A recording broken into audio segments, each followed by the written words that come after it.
Circle ರೀ okay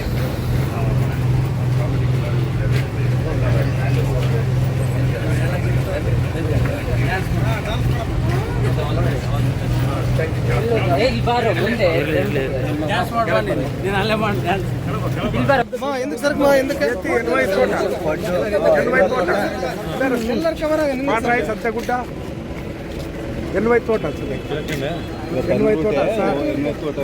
NY ತೋಟ ಐತಲ್ಲ ಅದೇ ರಸ್ತೆ ಮಾನ್ರಾಯ್ ಸಂತೆಗುಡ್ಡ ಸೀದಾ ಮಡನೂರು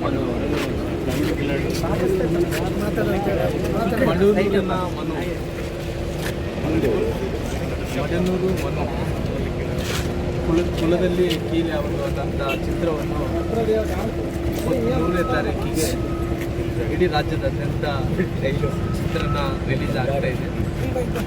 ಇವತ್ತು ಪಬ್ಲಿಸಿಟಿ ಸಲುವಾಗಿ ನಮ್ಮ ಉತ್ತರ ಕರ್ನಾಟಕ ಭಾಗ, ಮಧ್ಯ ಕರ್ನಾಟಕ ಭಾಗದಲ್ಲಿ ಎಲ್ಲ ಕಡೆ ಕೂಡ ಇದ್ರ ಬಗ್ಗೆ ಟ್ರಯಲ್ಸ್ ಅನ್ನು ನೋಡ್ತಾ ಕೆಲಸ ಆಗ್ತಾ ಇದೆ. ಹಾಗಾಗಿ ನಾನು ಯೋಗರಾಜ್ ಭಟ್ರ ಬಗ್ಗೆ ನಾನೇನು ಹೇಳೋದು ಬೇಕಾಗಿಲ್ಲ. ಬಹುಶಃ ಎಲ್ಲ ಕಲಾವಿದರನ್ನು ಒಡೆದು ಎಬ್ಬಿಸುವಂಥ ಶಕ್ತಿ ನಮ್ಮ ಯೋಗರಾಜ್ ಭಟ್ರಿಗಿದೆ. ಹಾಗೆ ಅವರು ಅದೇ ರೀತಿಯಲ್ಲಿ ನಮ್ಮ ಕಾಮಿಡಿ ಕಿಲಾದಿ ಮನೂರು ಎಲ್ಲರೂ ಕೂಡ ಇರೋ ಕಾರಣ ಎಲ್ಲ ಕಲಾವಿದರು ಎಲ್ಲರೂ ಕೂಡ ಸೇರಿ ಈ ಸಿನಿಮಾ ಭಾಳಷ್ಟು ಯಶಸ್ವಿಪರವಾದಂಥ ಸಿನಿಮಾ ಆಗಲಿ ಭಗವಂತ ನಮಗೆ ಅವಕಾಶ ಕೊಟ್ಟರೆ ನಾವು ಕೂಡ ನೋಡ್ತೀವಿ, ಎಲ್ಲರೂ ಕೂಡ ನೋಡೋಂಥ ಕೆಲಸ ಆಗಲಿ ಅಂತ ಹೇಳಿ.